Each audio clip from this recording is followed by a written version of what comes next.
खुशखबरी, चांद से आई बड़ी खुशखबरी। चांद पर सूरज निकल चुका है। अब लोगों के मन में सवाल उठने लगा है कि क्या चंद्रयान 3 जाग चुका है, क्योंकि दिन इसके प्रज्ञान रोवर को और 4 सितंबर के दिन विक्रम लैंडर को गहरी नींद में सुला दिया। विक्रम लैंडर और प्रज्ञान रोवर जागेगा और चांद पर अपने एक्सपेरिमेंट करेगा। चांद पर क्या करेगा? इस सवाल का जवाब जानने के लिए वीडियो के अंत तक अवश्य बने रहे। इसरो के वैज्ञानिकों ने चंद्रयान 3 के विक्रम लैंडर और प्रज्ञान रोवर को इस तरीके से पार्क किया था कि जैसे चांद पर सुबह हो और सूरज की किरण चांद की धरती पर पड़े तो प्रज्ञान रोवर और विक्रम लैंडर के सोलर पैनल पर रोशनी पड़ सके, जिससे कि दोबारा चार्ज हो जाए और फिर से अपने एक्सपेरिमेंट को पूरा करे। होना शुरू हो गई थी कि 14 दिन के बराबर एक रात और एक दिन होता है। चांद पर रात 14 दिनों तक होने के कारण चांद की धरती का तापमान काफी ज्यादा घट जाता है, यानी कि रात के समय चांद का तापमान लगभग -250 डिग्री सेल्सियस तक पहुंच जाता है और -250 डिग्री सेल्सियस तापमान के कड़ाके की ठंड में किसी भी इलेक्ट्रिक इंस्ट्रूमेंट का काम कर पाना संभव नहीं है। लैंडर और प्रज्ञान रोवर को स्लीप मोड में डाल दिया था। ठंड से चंद्रयान 3 के विक्रम लैंडर और प्रज्ञान रोवर पर ज्यादा असर न पड़े और वह सुरक्षित बने रहे, ताकि दोबारा से जब चांद पर सुबह हो तो ये दोबारा से काम कर सके। विक्रम लैंडर और प्रज्ञान रोवर की बैटरी को चार्ज होने में कम से कम 3 दिन का समय लगता है।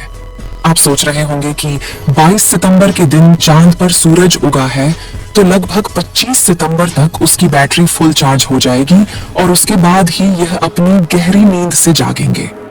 लेकिन ऐसा बिल्कुल भी नहीं है। इसके लिए आपको बता दें कि चांद के दक्षिणी ध्रुव पर 19 सितंबर के दिन ही सूरज निकल चुका था और अब चांद पर सूरज को निकले करीब 3 दिन हो चुके हैं और अब तक चंद्रयान 3 के विक्रम लैंडर और प्रज्ञान रोवर की बैटरी पूरे तरीके से चार्ज हो चुकी है। विक्रम लैंडर और प्रज्ञान रोवर की बैटरी चार्ज होने के बाद बारी आती है वैज्ञानिकों को विक्रम लैंडर तक रेडियो सिग्नल भेजने की।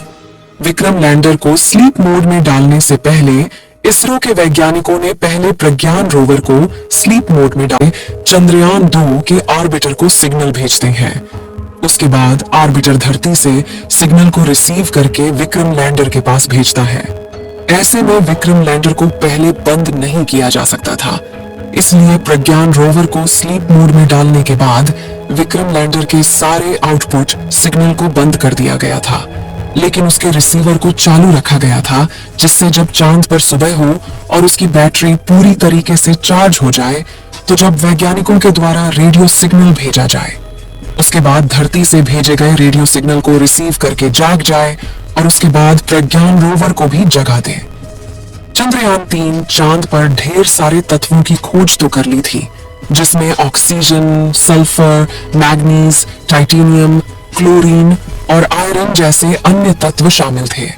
प्रज्ञान रोवर ने चांद पर लेजर डिटेक्शन के द्वारा ऑक्सीजन की खोज तो कर ली थी, लेकिन हाइड्रोजन की खोज कर पाना बाकी था। जैसा कि आपको मालूम होगा कि पानी हाइड्रोजन और ऑक्सीजन से मिलकर बना होता है। अगर चांद की धरती पर हाइड्रोजन की खोज हो जाती है तो चांद पर पानी पाए जाने की पुष्टि की जा सकती है। हमारे चंद्रयान 3 का प्रमुख मकसद चांद पर सॉफ्ट लैंडिंग करके पानी की खोज करना था।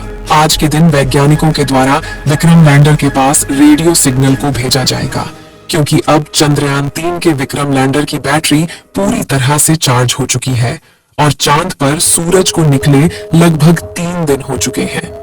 टेम्परेचर भी सही सलामत हो जाए। जैसा कि हमने बताया कि चांद के दक्षिणी ध्रुव का रात में तापमान -250 डिग्री सेल्सियस पहुंच जाता है और अभी चांद पर सुबह हुए केवल 3 दिन हुआ है और अब 14 दिनों तक सूरज निकला रहेगा। इस बार प्रज्ञान रोवर और विक्रम लैंडर 500 मीटर की दूरी तक जाकर चांद की अलग अलग जगह का डाटा इकट्ठा करके वैज्ञानिकों तक जानकारी भेजेगा। जब वैज्ञानिकों ने चंद्रयान 3 लैंडर और रोवर को स्लीप मोड में डाला था तो उसकी जगह को चेंज करके एक समतल जगह पर किया गया था, जिससे कि सूरज की रोशनी उनके सोलर पैनल पर पूरी तरीके से पड़ सके। विक्रम लैंडर में 3 सोलर पैनल लगाए गए हैं, जिससे कि अगर सूरज की रोशनी का एंगल तिरछा भी रहता है तो किसी भी एंगल से किसी न किसी सोलर पैनल पर उसकी रोशनी पड़ती रहेगी और वह चार्ज होता रहेगा। लेकिन प्रज्ञान रोवर में केवल एक ही सोलर पैनल का इस्तेमाल किया गया है, जिससे उसकी दिशा को सही रखना काफी ज्यादा जरूरी होता है।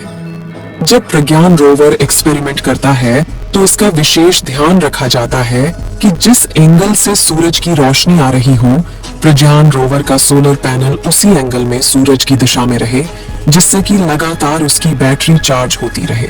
जबकि विक्रम लैंडर में इसका ध्यान नहीं रखना होता है, क्योंकि विक्रम लैंडर को एक स्थान पर खड़े रहकर चांद की धरती का तापमान और प्लाज्मा रेडिएशन जैसे डाटा इकट्ठा करना होता है।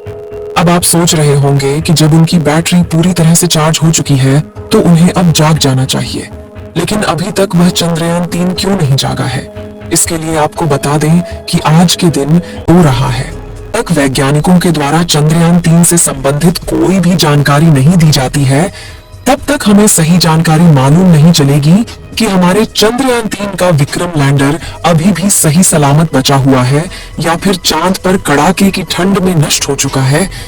दोस्तों, अगर आपको मेरा वीडियो पसंद आया तो प्लीज़ सब्सक्राइब कर दीजिए।